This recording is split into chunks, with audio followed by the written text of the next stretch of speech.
অন্ধ হয়ে আবুল বাশার কারোর সাহায্য সহযোগিতা নেয় না। প্রতিবন্ধী হয়েও যে সমস্ত কাজ কাম করে, নারকেল গাছে ওঠা, মাছ ধরা, ভালো মানুষ যা না পারে তার চাইতে ভালো আয়ত।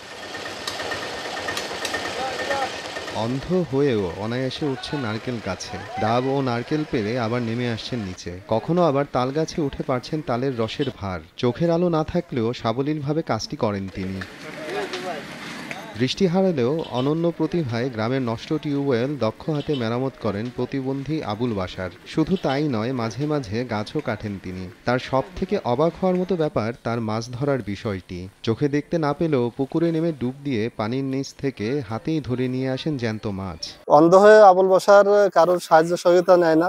সে নিজে কর্ম করে চলে, কর্ম করে খায়। নারকেল গাছে ওঠা, মাছ ধরা, বিভিন্ন লোকের টিউবওয়েল ছাড়া বিভিন্ন কাজকর্ম করতে পারে। আমরা দেখে তা আশ্চর্য হই। প্রতিবন্ধী হয়েও যে সমস্ত কাজ কাম করে, এমনি সুস্থ মানুষও সে সমস্ত কাজ কাম করতে পারে না। ভালো মানুষ যা না পারে তার চাইতে ভালো আয়ত গাছ জোড়া। নগদের কাছে সব গ্রাহকই প্রিয়, তাই তো সারা দেশে ক্যাশ আউট চার্জ সবচেয়ে কম। জানা যায় 2 বছর বয়সে বাড়ির পাশের একটি ডোবায় ডুবে যান আবুল বাশার। কবিরাজি চিকিৎসায় সুস্থ হলেও এক পর্যায়ে হারিয়ে যায় তার চোখের দৃষ্টি। বিভিন্নভাবে চিকিৎসা করেও ফেরানো যায়নি তার চোখের আলো। তবে তিনি মনোবল না হারিয়ে ঘুরে দাঁড়ালেন জীবন যুদ্ধে। দৃঢ় মনোবল ও আত্মশক্তি দ্বারা স্বাভাবিকভাবে রপ্ত করতে থাকেন সব ধরনের কাজকর্ম। শরীরের অবস্থা ভালো না, গাছের তো একবার পড়ে গেছে, হাত কেটে গেছে, পায়ে রগে দুটো রগ জোড়া লাগাইনে আর গাছে উঠতে পারতেছি না। তার কর্মসংস্থানের ব্যবস্থা করে দিত সরকার, তাহলে সংসারটা ভালো মতন চলতো। প্রতিবন্ধী ভাতার ব্যবস্থা করা হয়েছে বাশারের জন্য।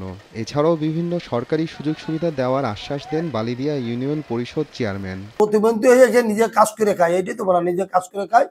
সে কই গ্রামগঞ্জে কোনো সাহায্য সহানুভূতি চায় না। সে নিজে কর্মটে ছেলে, কাজ করে খায়। আমি তার সার্বিক মঙ্গল এবং দীর্ঘায়ু কামনা করছি। আবুল বাশারের প্রতিভায় সমাজের বিত্তবানদের এগিয়ে আসার আহ্বান স্থানীয়দের। সময় সংবাদ, মাগুরা।